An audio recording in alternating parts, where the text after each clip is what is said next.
한 사람이 얼마나 소중합니까? How precious is one man. 한 사람이 얼마나 소중한가.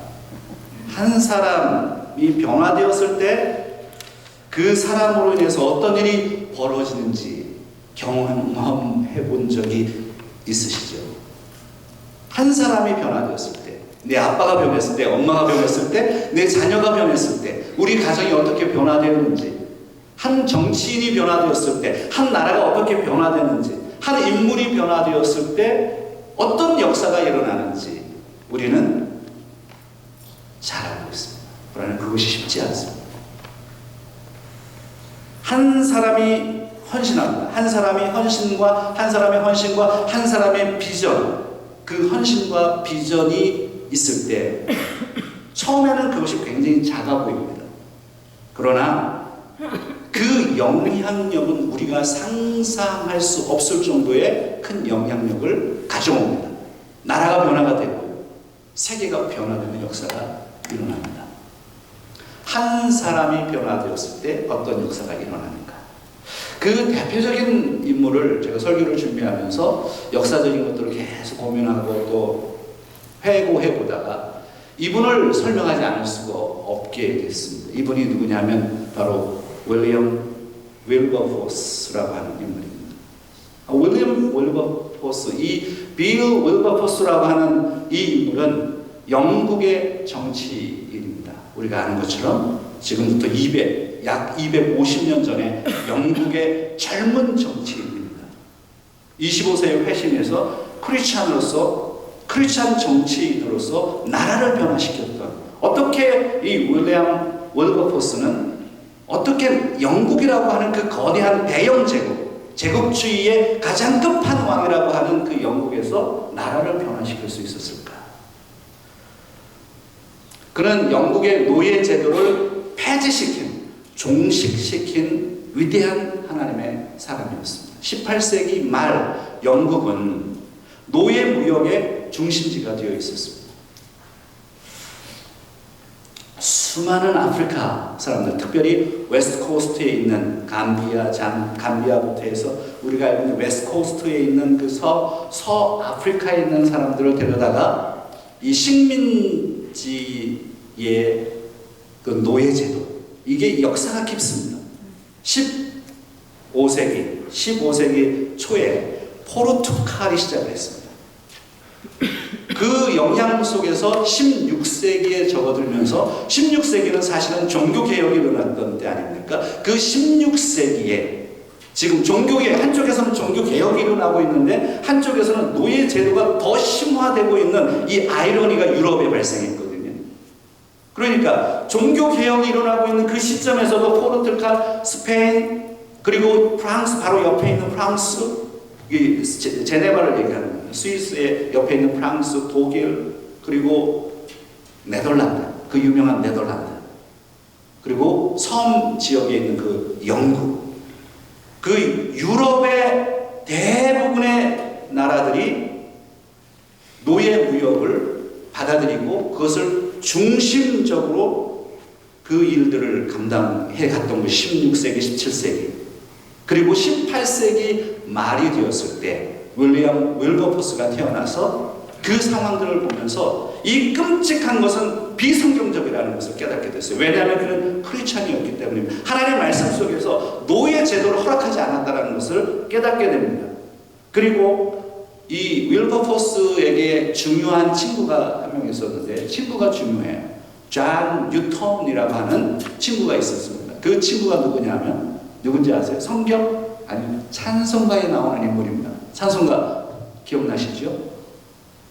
Amazing grace, how sweet the sound, 나 같은 죄인 살리신. 이 찬송가를 작사했던 인물이 존 뉴턴이죠. 근데 이 존 뉴턴의 역사 속에 이 존 뉴턴이 누구냐면 노예 상인이었습니다. 근데 이 노예 상인이 그것을 청산하고 크리스찬으로 회심하잖아요.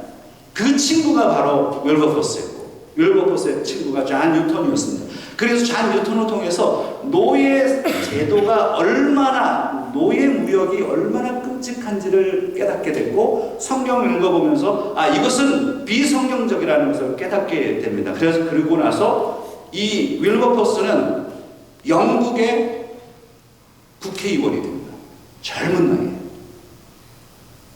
젊은 나이에 영국의 그 거대한 대영 제국의 전통적인 그 국회에서 이 사람이 매년 바로 법안을 제출합니다. 노예 무역 폐지, 노예 제도 폐지에 대한 법안을 계속 올립니다. 그러나 생각해보세요. 18세기 말에는 포르투갈에서 시작된 대서양, 애틀란틱, 여기 태평양 말고요. 애틀란틱 오션, 이 아프리카 쪽에 있는 대서양 노예 무역의 중심지가 바로 영국이 되어 있었던 겁니다. 매년 300만 명의 노예들이 거래되는 끔찍한 일을 누가 저질렀느냐? 바로 영국이 저지르고 있었고, 그것에서 강력한 양심과 성경에 대한 강력한 부름 때문에 이 윌버포스는 젊은 나이였지만 이 국회의 거대한 국회 앞에서 자기가 매년 법안을 제출하고 그 싸움을 시작합니다. 근데 이게 쉬운 게 아니에요.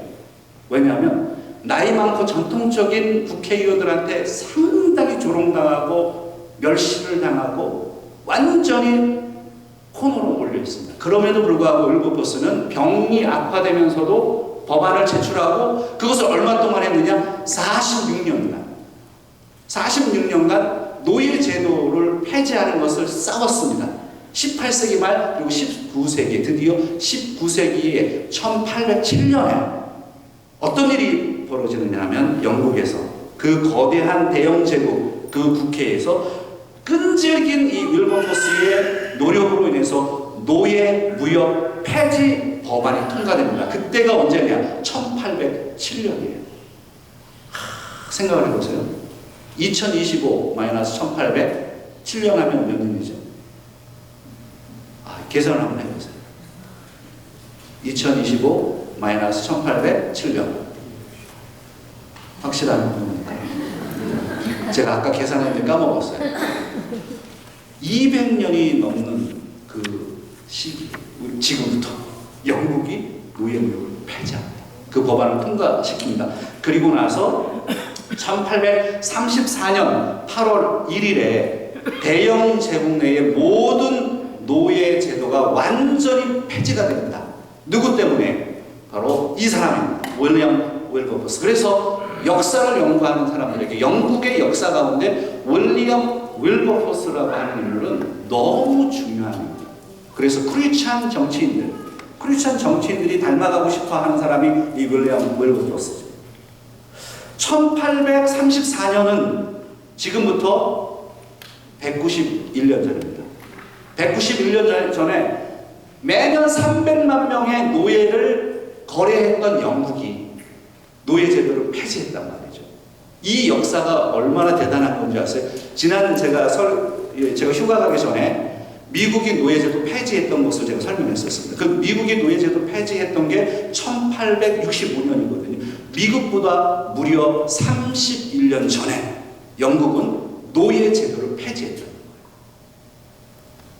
엄청난 일입니다. 지금부터 200년 전에 있었던 한 사람의 영향력이 이렇게 대단합니다. 신앙에 대한 비전이 있었기 때문이겠죠. 끊임없는 그의 헌신은 불신앙적, 불의한 세상을 변화시키는 강력한 도구가 됩니다. 오늘 본문 사도 바울도 그 중에 한 명입니다. 사도 바울의 헌신과 그의 비전, 사도 바울의 헌신과 그의 비전을 통해서 세상이 바뀌기 시작합니다. 복음이 증거되기 시작합니다. 막혀있던 예루살렘에서 이방으로 복음이 증거되기 시작합니다. 터키로 복음이 증거됩니다. 로마로 복음이, 그리스로 복음이 증거됩니다. 그리고 수십 년, 수백 년, 수천 년이 지나서 지금 오늘날 우리 조선에까지, 한국 사람들에게까지 그 역사를 볼 수 있는 본문이 오늘 본문입니다. 한 사람의 헌신과 사도 바울은 오늘 본문을 통해서 자신이 헌신했고 자신의 비전을 통해서 어떤 일이 발생이 됐는지를 로마에 있는 교회의 교인들에게 설명하고 싶어 합니다. 오늘 본문 로마서 15장 14절부터 그리고 16장 27절까지는 로마서의 전체 결론에 해당됩니다. 우리는 그동안 로마서의 4개의 산봉우리를 올랐죠. 로마서라고 하는 거대한 영적인 히말라야 산맥을 표현했다면, 여러분 이 사진도 보고 싶어도 이제 못 봅니다. 로마서가 이제 끝나가기 때문에. 지겹죠? 이 산봉우리 지겨워요? 아니 이거 좀 있으면 못 봐요. 보세요. 4개의 산봉우리. 자, 처음에 산봉우리는 뭔가요? 칭의 산봉우리. 두 번째는요? 성화 산봉우리. 세 번째? 하나님의 주권 산봉우리. 네 번째? 나의 복음 산봉우리. 그래서 칭의 산봉우리는 로마서 1장부터 4장까지. 성화 산봉우리는 5장부터 8장. 그리고 로마서 9장부터 11장이 하나님의 주권 산봉우리. 그리고 12장부터 16장까지가 바로 My Gospel, 내 복음, 나의 복음 산봉우리로 정리해드렸죠. 그 가운데 지금 사도 바울이 로마서를 기록하면서 로마서 1장부터 12장, 13장, 14장, 그리고 15장, 13절까지 완전히 산봉우리를 정복하고 나서요. 그리고 오늘 결론 부분 로마서 15장 14절부터 그 정상에서 내려오는 거예요. 내려오면서 우리가 산을 타봐서 알죠.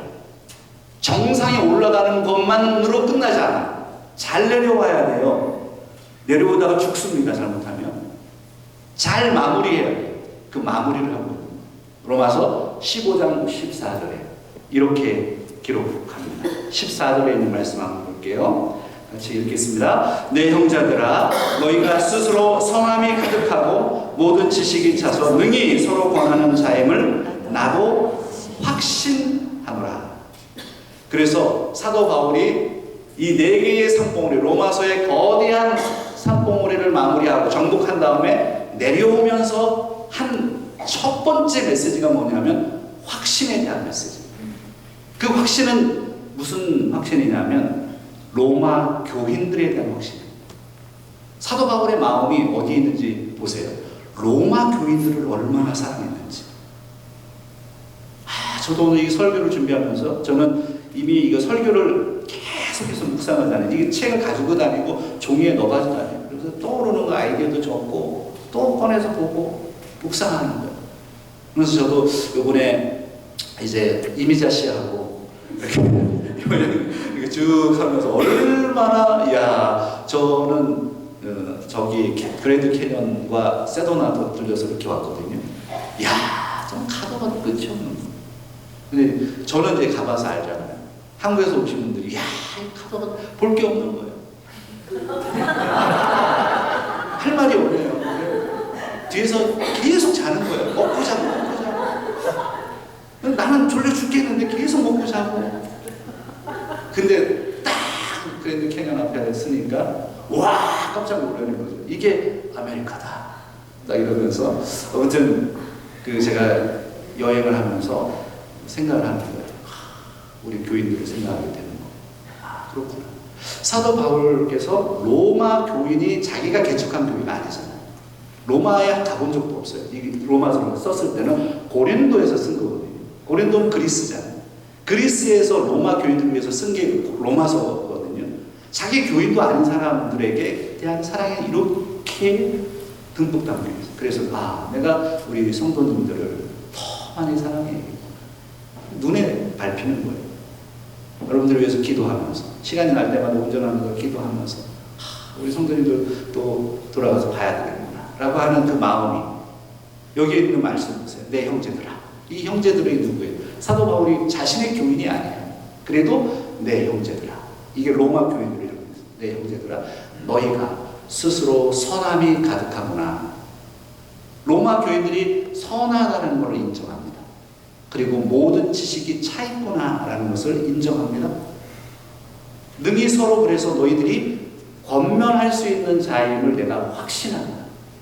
로마 교회 공동체에 대한 그런 확신이 바로 로마서의 결론부의 첫 번째 있는 말씀, 확신.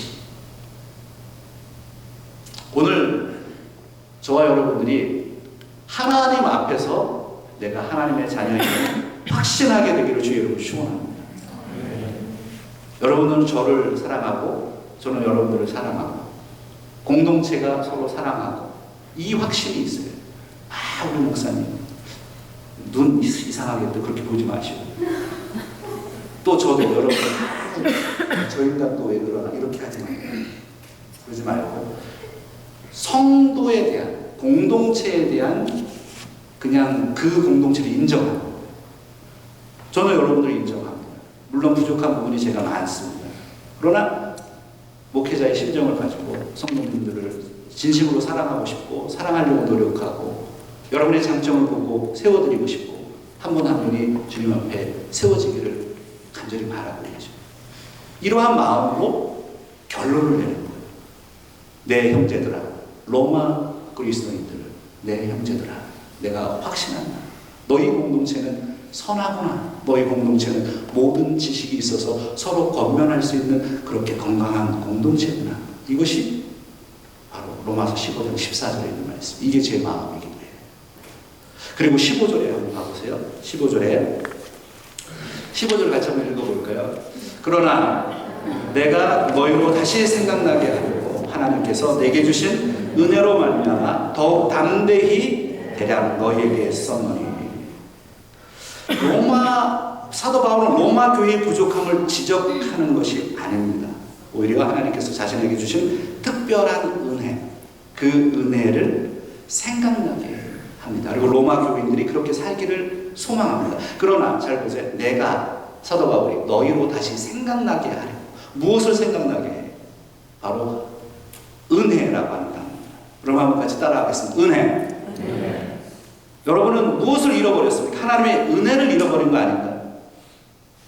은혜가 생각이 나야 돼요. 매 주일날 제가 기도하는 게 있어요. 하나님, 이 예배가 은혜가 되게 해주세요. 우리 여기 들어오기 전에 우리 예배팀들이 목양실에서 다 모여서 기도하고 들어오는 거 아시죠? 여러분들 조금만 일찍 오세요. 오셔서 은혜 받게 해달라고 기도하세요. 그래서 저는 그게 기도의 제목이 하나님, 우리 성도들이 은혜를 잊어버리지 않게 해주십시오. 주님 앞에 은혜 받게 해주세요. 사도 바울이 지금 15절에서 그것을 쓰는 거예요. 내가 너희로 다시 생각나게 하고 싶다. 그래서 이 로마서를 쓴다는 거예요. 그게 뭐냐면 하나님께서 내게 주신 은혜가 얼마나 위대한 것인지 너희들이 깨달았으면 좋겠다. 이 이야기는 너희들도 바로 하나님의 은혜 가운데 있어야 된다는 것을 말씀하고 싶어 하는 거예요. 그렇죠. 이 은혜를 잃어버리면 사람이요 메말르면 안 돼요. 그랜드 캐년 갔다가요 이렇게 넘어오는데 와 거기에 진짜 저는 뭐 4시간 가고 5시간 가는 거 우리 화장실 한 번만 갔다가 갈 수 있잖아요. 근데 우리 한국에서 오신 분들은 야 끝도 없는 거야 사막이. 그렇잖아요. 근데 거기서 자라나는 선인장이 있는 거예요. 사와로 캡티스. 애리조나로 딱 넘어오면 이렇게 생긴 거 있잖아요. 이렇게 생긴 거. 비슷하죠? 이렇게 생긴 거. 그렇게 생긴 게 사와로 선인장이. 와 그게 너무 아름다운 거예요. 나는 그게 너무 아름다운 거예요. 와 저 사막에서 어떻게 저렇게 잘 자랄까 이쁘다라고 생각이 들어요. 은혜를 잃어버리면 사막에서 죽습니다. 여기가 사막입니다. 은혜를 잃어버리면 안 돼요. 근데 그 은혜가 무엇이냐? 바로 16절이에요. 대단한 말씀입니다. 로마서 15장 16절에 있는 말씀에 사도 바울이 자신이 받은 은혜의 본질이 무엇인지 설명합니다. 16절을 같이 한번 보겠습니다. 이 은혜는 곧 나로 이방인을 위한 그리스도 예수의 일꾼이 되어 하나님의 복음의 제사장 직분을 행하게 하사 이방인을 제물로 드리는 것이 성령 안에서 거룩하게 되어 받으실 만하게 하려 하십니다. 여기에 보면 대단한 단어들이 있어요. 이 은혜라고 하는 단어가 정말 촉촉하게 배어 있잖아요. 이 은혜는 나로 이방인을 위하여 뭐요? 그리스도 예수의 일꾼이 되게 하는 은혜라는 거예요. 그리스도 예수의 일꾼 한번 따라하겠습니다. 그리스도 예수의 일꾼.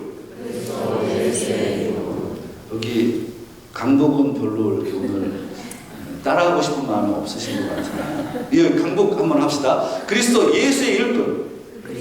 예수의 일꾼. 그리고요, 하나님의 복음의 제사장 직분. 이게 또 뜻한 단어. 보세요. 하나님의 복음의 제사장 직분. 한번 따라하겠습니다. 하나님의 복음의 제사장 직분을. 사도 바울은 자기를 이해하는, 자기가 받은 은혜가 뭔지를 아세요? 자기가 받은 은혜가 돈 많이 벌고 잘 살고 호의호식하는 게 아니에요. 사도 바울이 받은 은혜가 무엇이냐면, 나는 그리스도 예수의 일꾼 된 것이고 바로 하나님의 복음의 제사장 직분을 받은 게 나는 은혜다라는 것을 설명합니다. 하나님의 복음의 제사장 직분을 받았대. 이 말씀. 그래서 이 말씀을 주해를 해야 돼요. 단어를 연구를 하고 계속 책을 파고 들어가. 그러면 이 보세요. 하나님 복음의 제사장 직분이 도대체 무엇일까? 제사장이라고 하는 단어를 왜 썼을까? 사도 바울이 제사장이라는 단어를 원래 잘 안 씁니다. 그런데 여기서 로마 교인들에게 이 은혜의 깊이를 이해하기 위해서, 자신의 아이덴티티를 이해하기 위해서 제사장이라는 단어를 씁니다. 구약의 제사장은 동물을 드리는 죄를 사하기 위해서 동물을 각을 뜨고 목을 따는 사람이잖아요. 그게 제사장이잖아요. 근데 신약은 그렇게 하지 않잖아요. 신약의 제사장이라고 하는 의미는 무엇일까요? 복음의 제사장이라는 의미는 무엇일까요? 바로 이방인, 믿지 않는 자를 하나님께 드린다라는 의미입니다. 사도 바울이 받은 은혜는 무엇이냐면, 믿지 않는 자들을 찾아가서 예수 그리스도에 대한 복음을 전하고 그들이 예수 그리스도를 받아들이고 회심하게 되어서 그들이 열매를 맺게 하는 것, 그것이 사도 바울의 자신의 은혜였다라는 것, 그것이 자신의 직분이라는 것, 그것이 바로 하나님의 복음의 제사장 직분이라는 것. 너무나도 사도 바울은 자신을 잘 알고 있었어요. 자신이 받은 은혜가 무엇인지를 잘 알고 있었습니다. 사랑하는 성도 여러분, 오늘 저와 여러분은 무슨 은혜를 받았습니까? 나 교회 열심히 다녔더니 빌딩이 생겼다고, 나 교회 열심히 다녔더니 랜드로버가 생겼다고. 여러분, 그런 게 은혜예요? 그런 건 세상 사람들이 더 잘해요. 일론 머스크는 최고예요. 그런 거면. 아니, 우리가 받은 은혜가 도대체 무엇이냐? 물질과 재물과 다른 게 아니에요. 그런 게 아니에요. 세상의 성공이 아니잖아요. 사도 바울이 지금 그거 얘기하는 거예요. 내가 받은 은혜는 믿지 않는 이방인들에게 내가 복음을 전할 수 있는 그리스도의 일꾼이 된 것. 나는 제사장의 직분을 감당한 것. 한 영혼을 변화시킨 것. 그에게 복음을 증거한 것. 그가 예수 그리스도를 믿은 것. 그것이 자기에게 은혜라는 것. 이렇게 자기를 정리할 수 있어요. 자신의 인생을 정리할 수 있는 사람은 변화될 수 있어요. 교회를 평생 다녀도 이걸 정리하지 않으면 은혜를 찾을 수가 없는 거예요. 은혜를 어디서 찾아요? 은혜가 무엇이냐? 은혜가 바로 내게 주어진 직분이에요. 한번 따라하겠습니다. 은혜는 내게 주어진 직분이다. 여러분, 장로님, 권사님, 집사님, 그리고 여러분 성도들, 한 사람 한 사람, 하나님이 나를 구원해내시고 나에게 주신 그 은혜가 너무 커서 그 은혜 앞에서 헌신할 수 있고 세상을 바라볼 수 있고, 그래서 세상을 더 좋게 만들고 윌버포스와 같이 인생을 드리고 사도 바울과 같이 인생을 드릴 수 있는 그 사람은 바로 저와 여러분이 그런 사람들이 되기를 소망하는 것이죠. 17절과 19절에 있는 말씀 같이 한번 보겠습니다. 먼저 17절에 있는 말씀을 같이 보겠습니다. 그러므로 내가 그리스도 예수 안에서 하나님의 일에 대하여 자랑하는 것이 있거니와. 우리는 자랑하세요. 자랑하는데 자동차 자랑하지 마시고, 집 자랑하지 마시고, 자식 자랑하지 마시고. 여러분, 그런 거는 자랑하는 게 아니에요. 얘기할 수 있어요. 가까운 사람에게 우리 자녀가 이렇게 됐습니다. 얘기할 수 있어요. 자랑하지 마요. 자랑하지 마요. 집 자랑하고 자동차 자랑하고 내 직업이 좋다고 얼굴 많이 쳐다보고 그러지 말고, 겸손하게 우리는 자신을 낮출 줄 알아요. 겸손할 수 있어요. 그런데 무엇을 자랑하라 하느냐 하면 이것을 자랑하라. 하나님의 일을 자랑하라. 하나님의 일. 여러분은 무엇을 자랑하시겠습니까? 하나님의 일을 자랑하라. 한번 따라하겠습니다. 하나님의 일. 하나님의 일을 잘해요. 사도 바울은 그것을 잘하였어요. 자신이 가지고 있었던 모든 배경을 배설물로 여겼다고 했죠. 그러나 자랑한다는 것, 자신이 하고 있는 일에 대한 자랑이, 그게 무엇이냐면 복음 증거하는 것에 대해서 자랑하는 거예요.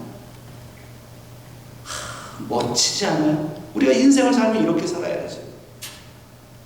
18절부터 19절에 있는 말씀 같이 한번 읽어보겠습니다. 그리스도께서 이방인들을 순종하게 하기 위하여 나를 통하여 역사하신 것 외에는 내가 감히 말하지 아니하노라. 그 일은 말과 행위로 표적과 기사의 능력으로 성령의 능력으로 이루어졌으며 그리하여 내가 예루살렘으로부터 두루 행하여 일루리곤까지 그리스도의 복음을 편만하게 전하였노라. 아멘. 여기에 있는 말씀에 보면 사도 바울이 이렇게 말씀합니다. 그리스도께서 이방인을 순종하게 하기 위해서 나를 통하여 역사하시는 것 외에는 내가 감히 자랑하거나 말하지 않는다. 그 일은 하나님의 일, 자신이 했던 하나님의 일, 하나님의 은혜 안에 있는 그 일은 말과, 사도 바울은 말로 복음을 전했습니다. 행동했습니다. 그리고 그 안에 표적과 기사가 나타났습니다. 그 표적과 기사는 성령의 능력이었습니다. 그리해서 사도 바울은 10년 동안 그의 인생 회심한 이후에 사도행전에 보면 사도 바울은 회심합니다. 사도행전 9장에 그 이후로 그는 10년 동안 3번에 걸쳐서 선교 여행을 떠납니다. 이방 지역에, 지금의 터키 지역과 그리스 지역으로 선교를 떠납니다. 10년간 자기 인생을 드립니다. 그리고 나중에 AD 60년대에 네로 황제 통치하에 있을 때 그는 순교당합니다. 자신이 어떻게 죽어야 되는지도 알았고 자신을 어떻게 써야 되는지도 알았습니다. 그는 많은 복음을 증거하며 역사를 경험했습니다. 그 10년간의 역사, 그리고 그가 죽을 때까지 30년의 그의 역사 속에서 그는 예루살렘으로부터 어디까지요? 복음을 증거했다고요? 오늘 성경을 보세요. 로마서에는 어디라고 표현되어 있어요? 일루리곤. 그러면 물어봅니다. 일루리곤이 어디입니까? Where is 일루리곤? 일루리곤이 어디입니까?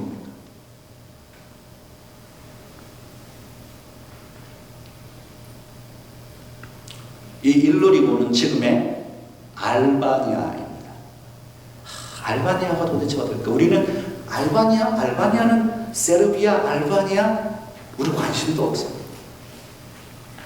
근데 지금부터 2000년 전에 이미 알바니아까지 복음을 편만하게 증거했다라고 사도 바울은 말합니다.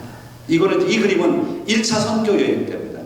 안디옥이라고 하는 지금의 시리아 지역, 그 안디옥 교회가 파송을 합니다. 사도 바울이 파송받아서 어디로 갑니까? 구브로로 갑니다. 버가로 갑니다. 비스티아 안디옥으로 갑니다. 이고니온으로 갑니다. 루스도라로 갑니다. 너베로 갑니다. 여기가 지금의 터키의 남부 지역이죠. 이 지역을 선교합니다. 첫 번째 선교입니다. 이방인에게 복음을 증거합니다. 그리고 2차 선교여행은 사도행전에 다 나오는 메시지죠. 안디옥에서 다시 더베와 루스드라로, 그리고 드로아에서 그 아시아 지역, 지금의 터키 지역만 전도를 하려고 했는데 그 지역 마게도냐에서 손을 내밀잖아요. 일로 건너오라고요. 그래서 유럽으로 넘어가서 전도를 합니다. 그 그리스 지역, 그 빌립보, 데살로니가, 베레아, 고린도, 아테네, 그 지역을 돌면서 다시 가이사라로 넘어오죠. 이게 2차 선교여행. 3차 선교여행은 어디냐면 그 지금 1, 2차 선교여행을 했던 그 지역을 다시 방문하는 겁니다. 안디옥에서 출발해서 터키의 남부 지역, 이고니오, 루스드라, 더베, 안디옥, 그 다음에 에베소 지역, 그리고 나서 드로아에서 다시 지금의 그리스 지역으로 넘어갑니다. 마케도니아 지역으로 넘어가서 빌립보, 데살로니가, 베레아, 그리고 남부 그리스의 고린도, 아테네를 돌고 다시 어디로 가느냐면 바로 예루살렘으로 내려가서 체포당합니다. 그리고 체포당해서 사도 바울은 로마로 감옥으로 투옥되죠. 그리고 로마에서 한번 풀려났다가 그곳 로마에서 AD 68년경에 순교하거든요. 그런데 사도 바울이 지금 이 선교 여행 가운데 로마서를 쓰면서 자기는 자기의 이 복음 증거가 편만하다고 얘기합니다. 그 편만한 게 어디까지냐? 일루리곤까지라고 얘기합니다. 바로 일루리곤이 어디냐? 다음 화면을 보세요. 일루리곤 바로 여러분 마케도니아가 보이십니까? 여기가 그리스 지역이죠. 그리스 고린도 지역 보이십니까? 그리스 보이시죠? 그 북부의 마케도니아가 지금의 그리스 지역입니다. 그리스 바로 옆에가 알바니아 보이시나요? 그 알바니아가 일루리곤입니다. 그래서 이것 때문일까요? 참 알바니아가 지금은 무슬림 지역이거든요. 그런데 거기에 10%가 정교회 사람이에요. 연관성이 있는 거예요. 사도 바울은 마케도니아와 알바니아까지 갔다. 직접 가지는 않았지만 그는 복음을 증거함으로 인해서 그 복음을 들은 사람들이 알바니아까지 가서 복음을 증거했다는 거예요. 그래서 복음이 편만하게 퍼져나가고 있다는 것을 보여주는 거죠. 2000년 전에 예루살렘에 있었던 예수 그리스도, 그리고 그 복음을 받아들인 사도 바울이 지금 터키와 그리스, 로마로 향합니다. 그 복음을 들은 다른 제자들이 알바니아로, 그리고 세르비아로, 지금의 유럽으로, 영국으로 넘어가서 영국에서 미국으로, 미국에서 조선으로, 지금의 전 세계로 복음이 확장된 것을 우리는 확인하게 되죠. 한 사람의 헌신과 비전이 어떤 역사를 일으키는지를 보게 되는 겁니다. 사도 바울. 사실 사도 바울이 이렇게 할 수 있었던 것은 예수 그리스도 때문 아닙니다. 예수 그리스도의 헌신과 바로 예수 그리스도의 비전 때문입니다. 예수 그리스도가 누구십니까? 예수 그리스도가 이 땅에 오셔서, 하나님이 이 땅에 오셔서 아이로 태어나고 이 땅에서 배고프시고 돈 없으시고 가난하게 살고 죄인들과 함께 살면서 나중에 죄인이 되어서 십자가에서 달리십니다.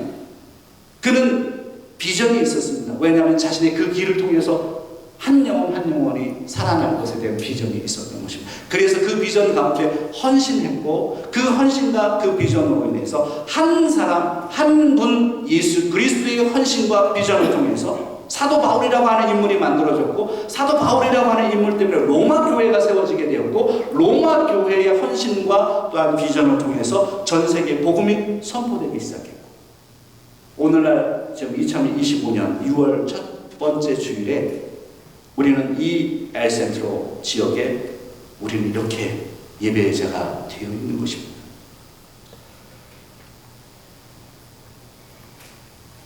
(20절) (21절만) 읽고요, 자, 설교 마무리하겠습니다. 이 말씀을 넘어가도 되겠으나 이 말씀을 읽고 싶어요. 같이 한번 읽겠습니다. 또 내가 그리스도의 이름을 부르는 곳에는 복음을 전하지 않기를 힘썼으니 이는 남의 터 위에 건축하지 아니하려 함이라.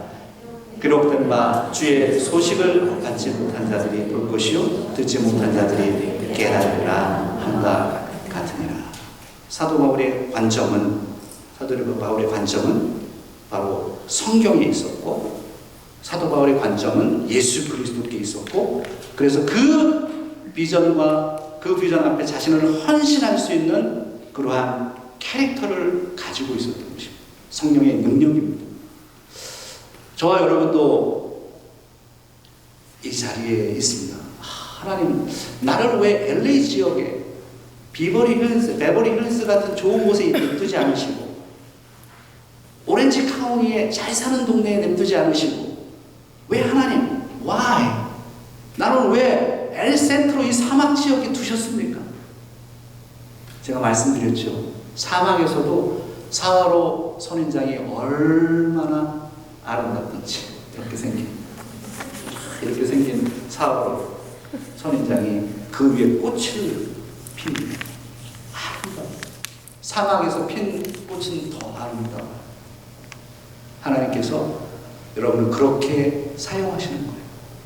어디 있든지 간에 불평하지 마시고, 은혜 가운데, 은혜를 잃어버리면 불평할 수밖에 없어. 하나님의 은혜 가운데 사시고, 힘들고 어려운 이 지역에서, 여러분 삶 속에서도 하나님을 붙잡고 살아가시는, 그래서 비전과 헌신 속에서 다른 사람을 변화시키는 그런 놀라운 우리 엘센트로 성도님들 다 되시기를 주의 이름으로 부탁드립니다. 지켜드리겠습니다.